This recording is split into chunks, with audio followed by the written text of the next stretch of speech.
उत्तराखंड के विधानसभा चुनाव में बुरी तरह हारी कांग्रेस अब भविष्य की रणनीति तैयार कर रही है। इसके लिए नए समीकरण साधे हैं। यशपाल आर्य को नेता प्रतिपक्ष बनाया है। यशपाल आर्य दलित चेहरा हैं, बड़े नेता हैं, अनुभवी नेता हैं, लिहाजा उनके सहारे कांग्रेस अपना परंपरागत वोट बैंक जिसे मानती है, यानी दलित मतदाता, उसको अपने साथ लाना चाहती है। एक बार फिर उसी कवायद में है। यशपाल आर्य प्रदेश अध्यक्ष उत्तराखंड में कांग्रेस के इससे पहले रह चुके हैं। उनकी ही अगुवाई में 2009 में कांग्रेस लोकसभा की 5 सीटें जीती थी। 2012 में जब कांग्रेस सत्ता में आई थी तब भी यशपाल आर्य ही कांग्रेस के कमांडर थे। लेकिन उससे पहले भी वो 2002 से 2007 तक उत्तराखंड में विधानसभा के अध्यक्ष रह चुके हैं, यानी लंबा चौड़ा अनुभव है। और इसी अनुभव को देखते हुए संभवतः उन्हें नई जिम्मेदारी भी दी गई है, समीकरण भी साधे हैं और उम्मीद भी कांग्रेस कर रही है कि नई ऊर्जा यशपाल आर्य अब नेता प्रतिपक्ष के तौर पर नेताओं के बीच लेकर आएंगे। लेकिन यशपाल आर्य की चुनौतियां भी बहुत ज़्यादा हैं। सबसे बड़ी चुनौती उनकी है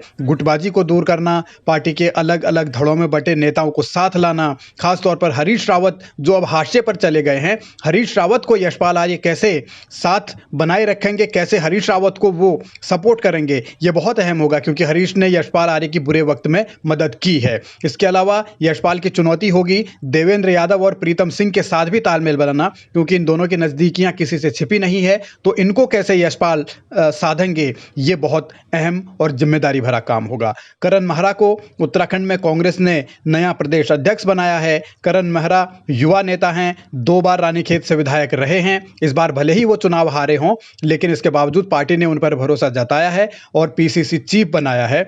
तो वो किस तरीके से आगे की चुनौतियों को निभाएंगे, कैसे काम करेंगे, सबकी निगाहें इस पर होंगी, क्योंकि कांग्रेस के भीतर गुटबाजी अब सिर्फ नेताओं के बीच ही नहीं बल्कि कार्यकर्ताओं के स्तर तक पहुंच गई है। तो उस गुटबाजी को करण मेहरा कैसे दूर करेंगे और कैसे सबको साथ लेकर संगठन की मजबूती का काम करेंगे, क्योंकि इम्तहान बहुत होने हैं। पहला इम्तहान तो करण मेहरा का यही होगा कि वो पार्टी की गुटबाजी को दूर करते हुए निराशा का माहौल है उसे दूर करें और एक मजबूत संगठन खड़ा करें। उनकी एक चुनौती होगी हरीश रावत को भी साधे रखना, क्योंकि हरीश रावत से उनकी हाल फिलहाल दूरियां बढ़ी हैं, ये बात भी जग जाहिर है। तो हरीश रावत के अनुभव का वो फायदा उठाना चाहेंगे या नहीं उठाना चाहेंगे, हरीश रावत को साथ लेकर वो चलना चाहेंगे या नहीं चलना चाहेंगे, ये भी एक बड़ी चुनौती होगी। यानी हरीश रावत का अनुभव आगे किस तरीके से वो साथ लाएंगे, ये एक बहुत अहम है कांग्रेस के लिए। दूसरा, गणेश गोदियाल को भी उन्हें साधना होगा, क्योंकि वो भी करण मेहरा से पहले अध्यक्ष रहे हैं, 6-7 महीने तक उन्होंने कमान संभाली।